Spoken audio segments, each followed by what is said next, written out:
Si je vous dis femme viking, vous imaginez qui?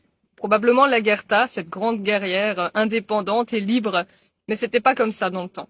Les femmes vikings avaient un rôle très précis et ça commençait dès l'enfance où elles apprenaient les tâches ménagères ou les tâches agricoles. Comment bien tenir une maison, comment s'occuper du terrain agricole, du potager, des animaux, etc. pour quand les hommes partent en raid, c'est elles en fait qui tenaient la maison. C'est en faisant ces tâches-là et en s'occupant bien de la maisonnée qu'elles arrivaient à se faire respecter et qu'il pouvait y avoir des chefs de clan lorsque les hommes étaient partis. Les femmes étaient aussi les gardiennes des traditions familiales, c'est pour ça que Régis Boyer disait que les femmes étaient les âmes de la société alors que les hommes n'étaient que leurs bras. La partie moins glamour, c'est que les femmes n'avaient pas tant de droits que ça. En fait, c'est une place bien précise dans la société et les hommes étaient toujours au-dessus, hein.